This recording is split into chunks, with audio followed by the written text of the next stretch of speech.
अस्सलामुअलैकुम friends, welcome to mentor अलीशे। आज हम इस लेक्चर में प्रोसेस स्टेट्स के बारे में पढ़ेंगे और तमाम इम्पोर्टेंट पॉइंट्स को हम डिस्कस करेंगे जो आपको एग्ज़ाम में फ़ायदा देंगे। ठीक है, और अगर आप मेरे चैनल पर नए हैं तो मेरे चैनल को सब्सक्राइब करें। ठीक है, बढ़ते हैं आज के लेक्चर की तरफ कि प्रोसेस स्टेट हमारे पास ऑपरेटिंग सिस्टम के अंदर क्या होता है। प्रोसेस स्टेट, सबसे पहले जो लफ्ज़ है, पॉइंट है हमारा प्रोसेस स्टेट का सबसे इम्पोर्टेंट पॉइंट प्रोसेस स्टेट, अगर हम टेक्निकल टर्म में, ये सिर्फ यूज़र को समझाने के लिए एक मॉडल बनाया होता है कि जब भी हम किसी प्रोसेस को स्टार्ट करते हैं अपने पीसी में, लैपटॉप में या मोबाइल में, तो स्टार्ट से एंड के अंदर कौन कौन सी स्टेट्स में से पास होता है हमारा प्रोसेस, कौन कौन सी स्टेट्स में से, स्टेटस में से पास होता है, वो कैसे चेंज होती हैं, वो हम लोग इस प्रोसेस स्टेट में समझते हैं। ठीक है, तो इसके लिए मैंने एक यहाँ पे मॉडल बनाया है।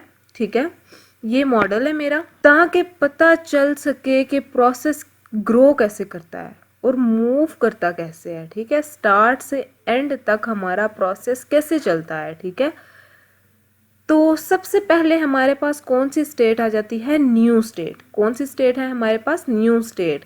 न्यू स्टेट जो होती है वो हमारे पास स्टार्ट स्टेट होती है।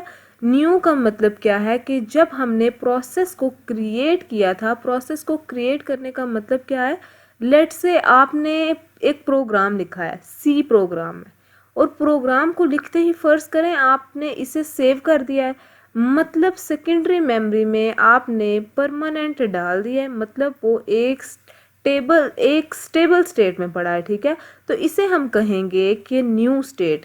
या फिर आपने कोई एप्लीकेशन ओपन की है, क्रोम को, ठीक है, ऑन किया है, मोज़िला फायरफॉक्स को ऑन किया है अपने लैपटॉप में, तो मतलब इन सब के ओपन करने से आपका ऑपरेटिंग सिस्टम माउंट होता है।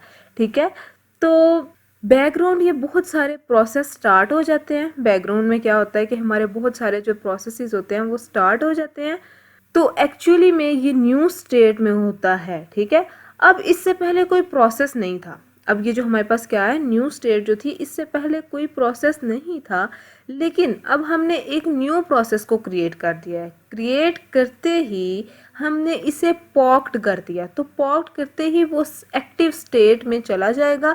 एक्टिव स्टेट का मतलब हमारे पास क्या होता है कि वो रेडी स्टेट में चला जाता है। ठीक है, तो यहाँ पे हम लोग इसको रेडी स्टेट को हम लोग रेडी क्यू भी कह सकते हैं। ठीक है, रेडी का मतलब है कि अब वो प्रोसेस रैम के अंदर आ गया, मतलब फास्टर मेमोरी के अंदर आ गया, मतलब जैसे ही आपने प्रोसेस को पॉक्ड किया वो रेडी स्टेट में आया और रैम में चला गया। अब रैम के अंदर आते ही अब फर्स्ट कम फर्स्ट आउट की हेल्प से ये रेडी क्यू में आ गया है।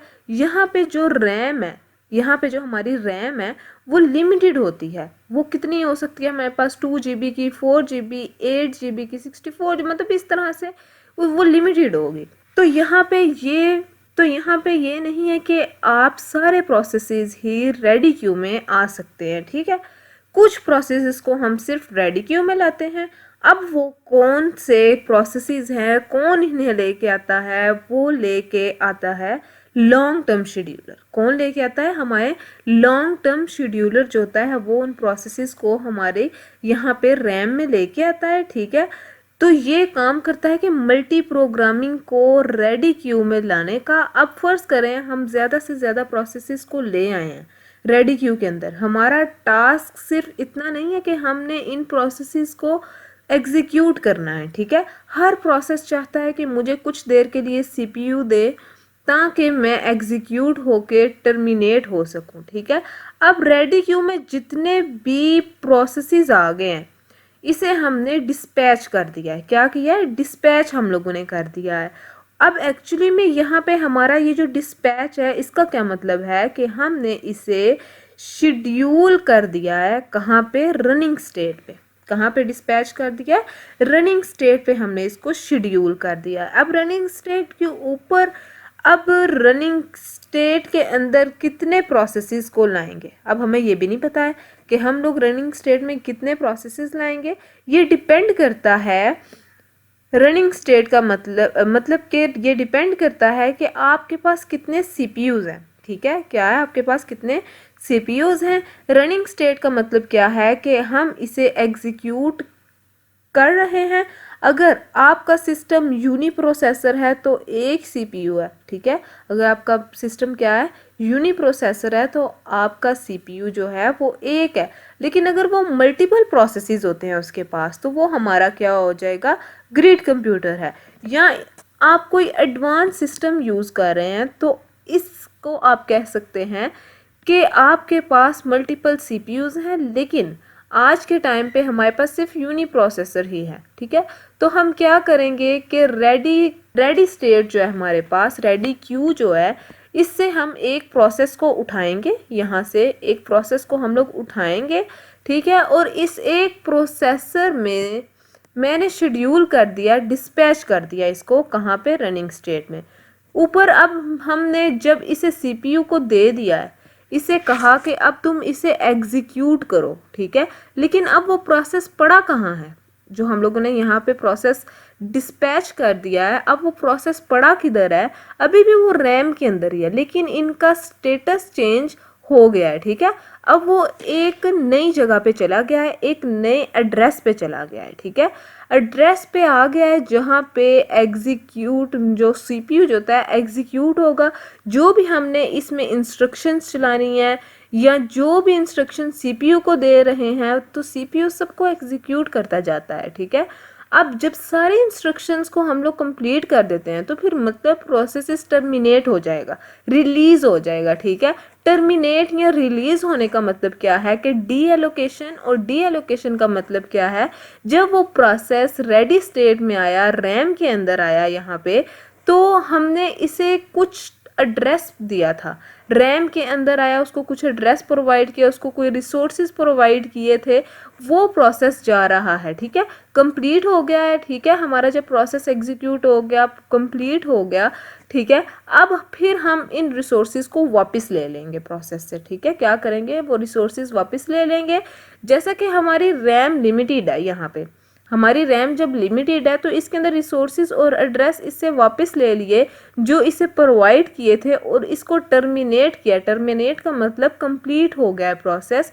ये सब जो इनके प्रोसेस स्टेट्स में था कि किस स्टेट में क्या काम होगा। ठीक है, कि न्यू स्टेट में हमारे पास क्या काम होगा, रेडी स्टेट में हमारे पास क्या काम होगा, रनिंग स्टेट में क्या काम हो, और एग्जिट स्टेट में क्या काम होगा। डिस्पैच का मतलब मैंने आपको बताया, रिलीज का मतलब बताया, टर्मिनेट का मतलब बताया, लॉन्ग टर्म शेड्यूलर के बारे में हम लोगों ने पढ़ा। ठीक है, अब दूसरा कॉन्सेप्ट आता है हमारे पास के प्रोसेस को रेडी से रनिंग में डाला। ठीक है, प्रोसेस को रेडी से जब हम लोगों ने रनिंग में डाला है, ठीक है, तो रनिंग स्टेट जो है हमारे पास, ठीक है, वो प्रोसेस चलता जा रहा है, चलता जा रहा है। ठीक है, लेकिन इतने में एक हाई प्रायोरिटी वाला अगर हमारे पास क्या आ जाता है, प्रोसेस आ जाता है। ठीक है, रेडी के अंदर हमारे पास कोई अच्छी प्रायोरिटी वाला, ज़्यादा प्रायोरिटी वाला प्रोसेस आ जाता है। ठीक है, तो सीपीयू को वो दे देता है। ठीक है, यहाँ पे वो सीपीयू को दे देता है और कहता है कि तुम इस प्रोसेस को पहले एग्जीक्यूट करो। अब इस प्रोसेस को पहले करने का मतलब क्या है कि जो प्रोसेस पे काम कर रहा था इसे हमने वापस भेज देना है रेडी क्यू के अंदर। ठीक है, इसका रीज़न क्या है कि प्रायोरिटी, क्या यहाँ पे रीज़न आ रहा है हमारे पास, प्रायोरिटी, क्योंकि यहाँ पे कॉन्सेप्ट आ रहा है मल्टीटास्किंग का।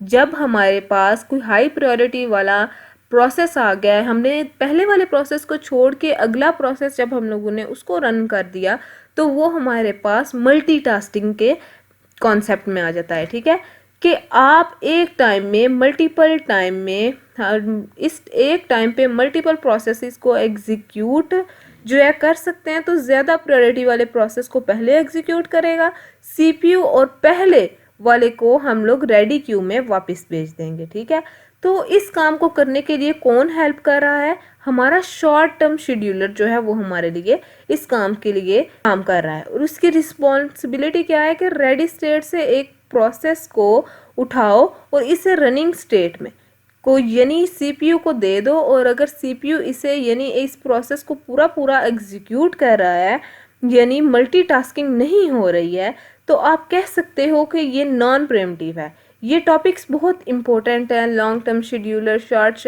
Term scheduler, non pre-emptive and pre-emptive. ठीक है, नॉन प्रीएम्प्टिव का हमारे पास अब मतलब क्या होता है?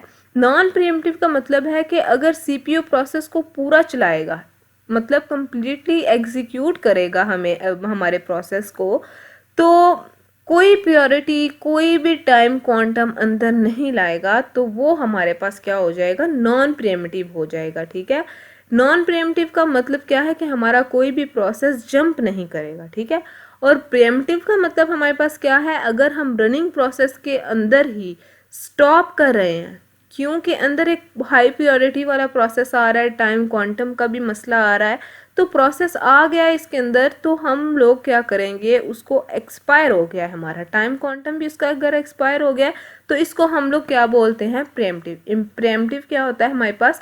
अगर कोई हाई प्रायोरिटी वाला अंदर कोई प्रोसेस आ जाए या फिर टाइम क्वांटम भी हमारा ख़त्म हो जाए, तो वो प्रोसेस हमारे पास प्रीएम्प्टिव होता है। ये सारे पॉइंट्स जो हैं वो बहुत ही इम्पोर्टेंट हैं। ठीक है, तो उम्मीद करती हूँ आपको इस लेक्चर की समझ आ गई होगी। अगर आप मेरे चैनल पर नए हैं तो मेरे चैनल को सब्सक्राइब करें। तो मिलते हैं नेक्स्ट वीडियो में।